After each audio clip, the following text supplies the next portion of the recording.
Hello everyone, कैसे हैं आप सभी का स्वागत है आपके अपने यूट्यूब चैनल एकेडमी उत्थान में। और मैं हूं श्रेया राज। तो चूंकि हम सिंधु घाटी सभ्यता पढ़ चुके थे, उसके बारे में सब कुछ जान लिए और अब स्टार्ट होता है वैदिक सभ्यता, यानी कि आज इस क्लास में हम वैदिक सभ्यता के बारे में पढ़ेंगे और इससे रिलेटेड जो भी जानकारी होगी मैं आपको सब कुछ बताऊंगी। तो चलिए देखते हैं इसके बारे में क्या क्या है, कुछ नया है। तो ये देखिए वैदिक सभ्यता। तो सबसे पहले हम जानते हैं कि आखिर ये वैदिक सभ्यता की शुरुआत क्या हुई, ये सभ्यता क्या है। तो चूंकि आपको पता है कि आज से कई 100 सालों पहले यानी कि बीसी में जब आप चले जाइए तो उस समय कई सभ्यताओं का विकास हुआ था हमारे देश में। सबकी अलग अलग रहन सहन, अलग अलग वेशभूषा, अलग अलग खाना पीना, और अगर हिस्ट्री की भाषा में आप कहें तो कह लीजिए कि सामाजिक, आर्थिक, राजनीतिक, धार्मिक जो जीवन थे सब अलग अलग थे। इसकी वजह से इन सभ्यताओं को अलग अलग नाम दिया गया, जिसमें कि हमने इंडस वैली सिविलाइजेशन पढ़ा, उसकी सभ्यता कुछ अलग थी इसीलिए उसका नाम कुछ अलग था। उसके बाद देखिए अब हम वैदिक सभ्यता के बारे में पढ़ने जा रहे हैं कि आखिर ये वैदिक सभ्यता क्या था। तो मैं आपको बताई थी कि ये जो सिंधु घाटी सभ्यता था ये लगभग 1700 ईसा पूर्व यानी कि 1750 बीसी के करीब ये समाप्त हो गया, यानी सिंधु घाटी सभ्यता का पतन हो गया 1700 ईस्वी में, बीसी में। तो फिर देखते हैं कि उसके लगभग 200 सालों तक किसी भी प्रकार की सभ्यता का हमें ज्ञान नहीं हुआ, यानी कि कोई भी ऐसे अभिलेख, ऐसे साक्ष्य नहीं मिले हैं जिससे कि हमें ये पता चले कि जस्ट सिंधु घाटी सभ्यता के बाद किसी सभ्यता का जन्म हुआ। लेकिन इसके जस्ट यानी कि आप कह लीजिए तो 200 वर्षों के बाद, इसके 200 वर्षों के बाद यानी 1500 बीसी में एक सभ्यता मिली। 1500 बीसी में एक सभ्यता के बारे में जानकारी मिली है और वो सभ्यता ही हमारी वैदिक सभ्यता कहलाती है। वो सभ्यता क्या कहलाती है? तो वो वैदिक सभ्यता।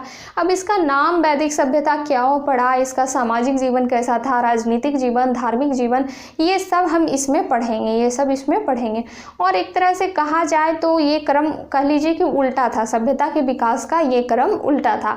क्योंकि आपने पढ़ा कि सिंधु घाटी सभ्यता जो थी वो शहरी सभ्यता थी, वो नगरीय सभ्यता थी। ये तो आप अच्छी तरह से जानते हैं, वहाँ की सड़कें, वहाँ की गलियाँ, वहाँ की नालियाँ सबको देख कर।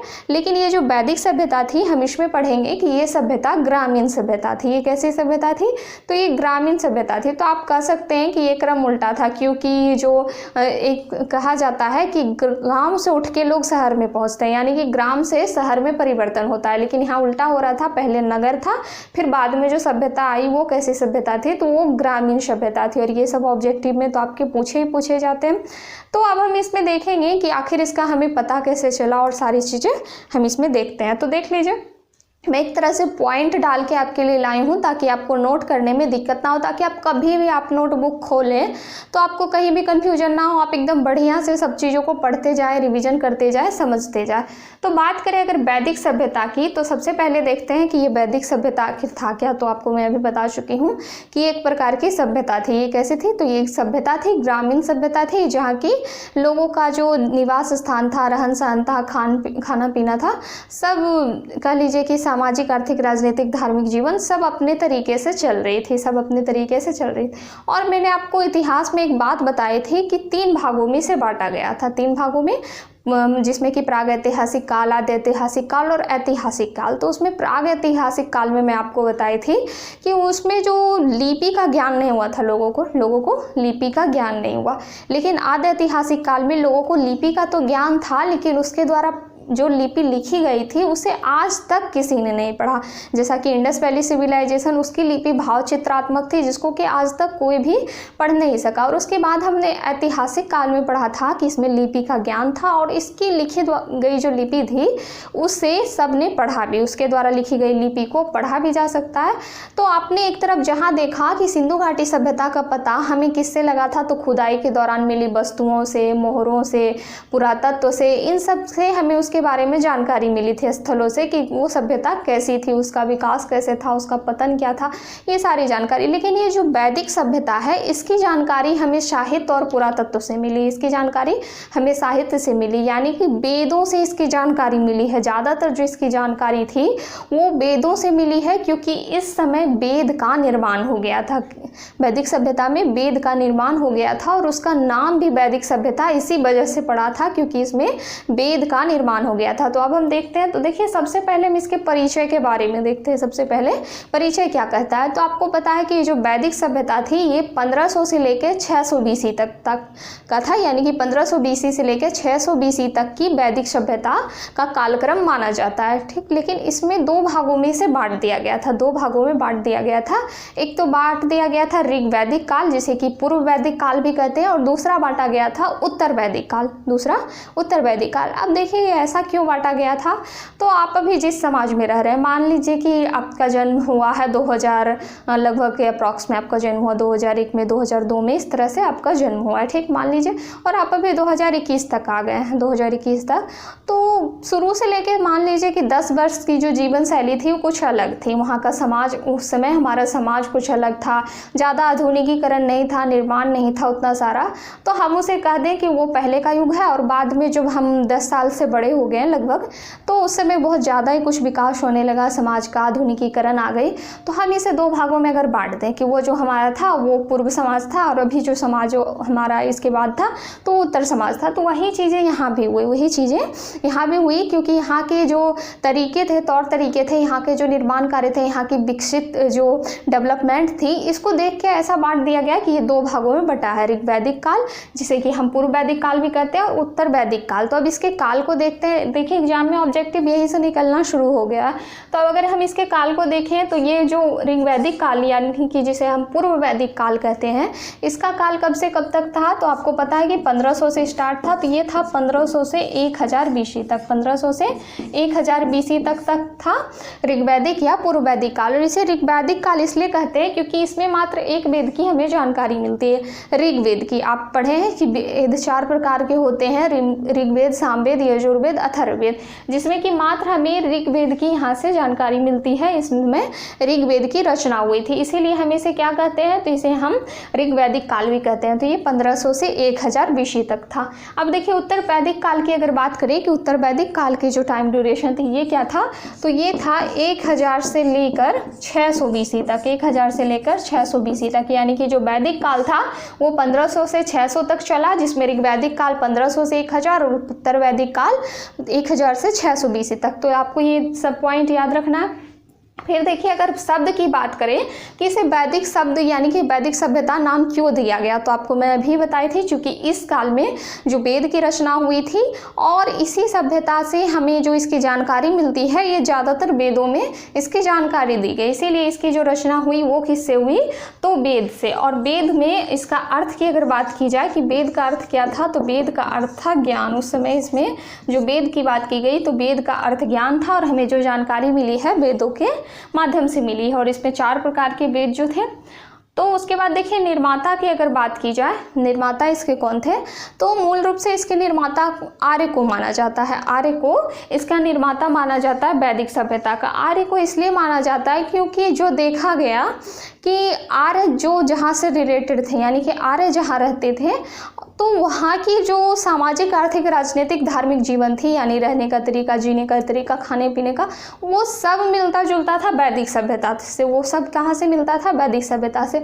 और चूंकि आपको जो पता था कि सिंधु घाटी के पतन के बाद 200 वर्षों तक कोई सभ्यता नहीं थी, तो कोई ना कोई तो यहाँ आए होंगे और नई सभ्यता बसाए, जिसके कारण कि वैदिक सभ्यता का वो निर्माण हुआ, वैदिक सभ्यता का विकास हुआ। तो आप इसीलिए ऐसा कहा गया कि जो आर्य थे ये आर्य ही इसके निर्माता थे, यानी वैदिक सभ्यता के निर्माता कौन थे, आर्य। और आर्य जो है ये संस्कृत शब्द है। आर्य कौन सा शब्द है, तो ये संस्कृत शब्द है।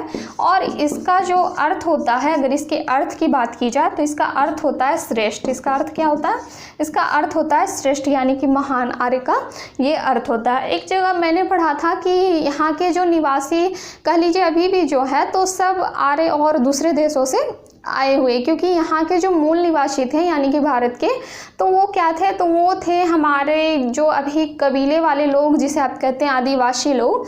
मूल निवासी यहाँ के वही थे, बाकी जो कुछ भी आए हुए हैं वो सब बाहर से ही आके बसे हुए, ऐसा मैंने एक बार पढ़ा था। तो देखिए आर्य के बारे में अगर बात की जाए तो ये संस्कृत शब्द है जिसका अर्थ होता है श्रेष्ठ, जिसका अर्थ श्रेष्ठ होता है। और अगर बात करें कि आर्य सबसे पहले कहाँ बसे थे, तो अगर इसके बसने की बात करें तो ये पंजाब और अफगानिस्तान में। इस क्वेश्चन को आप ध्यान में रखिएगा, पंजाब और अफगानिस्तान ये 2 जगहों पर आर्य सबसे पहले आए थे तो बसे थे। कहाँ कहाँ? तो पंजाब और अफगानिस्तान में। ठीक है, दोनों चीज़ें आप इसके निर्माता के बारे में ध्यान रखेंगे। अब देखिए जो निर्माता थे इसके आर्य जो थे तो इनके बारे में अलग अलग मत प्रदान किया गया, अलग अलग विद्वानों के द्वारा अलग अलग बातें कही गई कि इनका मूल निवास कहाँ था, यानी कि आर्य जो थे वो आए कहाँ से थे। इसको लेकर अलग अलग विद्वानों ने अलग अलग बातें कही हैं और इन बातों को हमारे एग्जाम के क्वेश्चन पेपर पे छाप दिया जाता है। बताइए ये किसने कहा, ये किसने कहा। तो हम ये देखेंगे। तो सबसे पहले देखिए मैक्स मूलर द्वारा कहा गया था कि आर्य जो आए थे मध्य एशिया से आए थे। आर्य कहाँ से आए थे? मध्य एशिया से, यानी कि आर्य का मूल निवास स्थान कहाँ था? तो ये मध्य एशिया था। ये कहाँ था? मध्य एशिया। फिर देखिए डॉक्टर संपूर्णानंद ने कहा कि आल्प्स पर्वत जो थे वो आल्प्स पर्वत यूरेशिया में, तो यहीं से आए थे ये आर्य आए थे यूरेशिया से। लेकिन बाल गंगाधर तिलक ने कहा कि ये आर्कटिक से आए थे, यानी उत्तरी ध्रुव से आए थे। और एग्जाम में क्वेश्चन आता है बार बार कि बाल गंगाधर तिलक के अनुसार आर्य कहाँ से आए थे या फिर किनके अनुसार आर्कटिक या उत्तरी ध्रुव से आर्य आए थे। तो बाल गंगाधर तिलक, बाकी स्वामी दयानंद सरस्वती ने भी कहा है कि ये तिब्बत से आए हैं। आर्य कहाँ से आए हैं? तिब्बत से। लेकिन सबसे ज़्यादा जो मान्यता मिली है आर्य के बारे में वो मध्य एशिया ही मिली है, जो कि मैक्स मूलर ने कहा था कि आर्य मध्य एशिया से आए हैं। तो आपको ये चीज़ें ध्यान में रखनी है, लेकिन याद आपको इन चारों को करना है। फिर देखिए अगर प्रशासनिक इकाई के बारे में बात करें तो आपको पता है कि वैदिक सभ्यता में जो थी, या हर सभ्यता में कोई ना कोई प्रशासनिक इकाई होता है। जैसे कि सिंधु घाटी सभ्यता में 2 भागों में शहर बटा हुआ था, जैसे कि उच्च और निम्न, जिसमें कि पता चलता था कि अमीर लोग उच्च रहते थे और वहाँ प्रशासनिक इकाई के बारे में तो उतना कुछ जानकारी नहीं था, क्योंकि वहाँ युद्ध के कोई साक्ष्य ही नहीं मिले हैं। वहाँ प्रशासन की अच्छी खासी व्यवस्था थी, लोग बहुत ज़्यादा सभ्य थे। तो यहाँ से अगर प्रशासनिक इकाई की बात करें वैदिक सभ्यता में तो 5 भागों में बांटा गया था यहाँ की प्रशासनिक इकाई को। कितने भागों में? 5 भागों। कौन कौन? तो इसका ये आरोही क्रम है, आप अगर क्रम से याद रखें तो ये भी अच्छा होगा और ऐसे भी आप याद रख सकते हैं। तो सबसे पहले कुल था, फिर ग्राम, फिर विश्व, फिर जन, फिर राष्ट्र। कुल, ग्राम, विश्व, जन और राष्ट्र, ये यहाँ की जो 5 भागों में बटा हुआ था प्रशासनिक इकाई, और इसको अलग अलग नाम दे दिया गया, अलग अलग पद को अलग अलग नाम दे दिया गया। तो एग्जाम में ये क्वेश्चन आते हैं कि वैदिक सभ्यता में ग्राम के मुखिया को, यानी गांव के मुखिया को क्या कहा जाता है। चूँकि आपको पता था कि ये ग्रामीण सभ्यता है, तो ग्राम के मुखिया को क्या कहा जाता था? तो ये कहा जाता था ग्रामीणी। गाँव के मुखिया को ग्रामीणी कहा जाता था, ग्रामीणी। उसके बाद देखिए विश्व का जो प्रधान होता था, ये जो विश्व था प्रशासन की इकाई, इसके प्रधान को क्या कहते थे? तो इसके प्रधान को विश्वपति कहते थे। इसके प्रधान को विश्वपति कहा जाता था, विश्वपति कहा जाता था। फिर देखिए जन के शासक को क्या कहते थे? जन का मतलब होता है लोग, तो जन के जो शासक थे उसे राजन कहा जाता था। जन के शासक को राजन कहा जाता था, राजन का मतलब राजा होता है। तो इस तरह से ये चीज़ें आपको याद रखनी है इसके प्रशासनिक इकाई के बारे में। फिर देखते हैं अब जानकारी के स्रोत कहाँ कहाँ से मिले। तो मैं आपको बताई थी कि इसमें साहित्यिक स्रोत भी मिले, चूँकि ये ऐतिहासिक काल के अंतर्गत आता है। तो एक तो साहित्यिक स्रोत और दूसरा जो मिला है इसमें पुरातात्विक स्रोत। दूसरा क्या मिला है? तो पुरातात्विक स्रोत मिला है, इसी के माध्यम से इसमें जानकारी मिलती है। तब देखें अगर हम बात करें कि साहित्यिक स्रोत में किस किस चीज़ों से, किस किस माध्यम से हमें जानकारी मिली है, तो सबसे पहले तो वेद था। आपको पता है कि वैदिक सभ्यता, तो नाम भी इसीलिए पड़ा। तो वेद में अगर बात करें तो ऋग्वेद, ऋग्वैदिक काल में ऋग्वेद, उसके अलावा सामवेद, फिर यजुर्वेद, 4 प्रकार के वेद थे, आपको पता ही होगा। यजुर्वेद, फिर अथर्ववेद। अथर्ववेद, इन चारों वेदों से ही हमें जानकारी मिलती है किसकी? तो वैदिक सभ्यता की। वैदिक सभ्यता की जानकारी इन चारों वेदों से मिलती है। उसके अलावा 108 जो उपनिषद है इससे भी जानकारी मिलती है, 18 महापुराण है इससे भी जानकारी मिलती है, और 6 वेदांग हैं इनसे भी हमें जानकारी मिलती है। और ये सब आपके एग्जाम के लिए एकदम VVI है। उपनिषद कितने हैं, महापुराण कितने, वेदांग कितने, इस सब के बारे में हम नेक्स्ट क्लास में डिटेल से पढ़ेंगे। चारों वेदों के बारे में, इसकी विशेषता के बारे में, उपनिषद, महापुराण, वेदांग, मतलब आपके एग्जाम के लिए जो भी इंपॉर्टेंट पॉइंट्स रहेंगे हम वो सारे क्लास करेंगे, ठीक। उसके बाद देखिए अगर पुरातात्विक स्रोत की बात करें तो पुरातत्व क्या होता है ये मैं आपको समझा चुकी हूँ।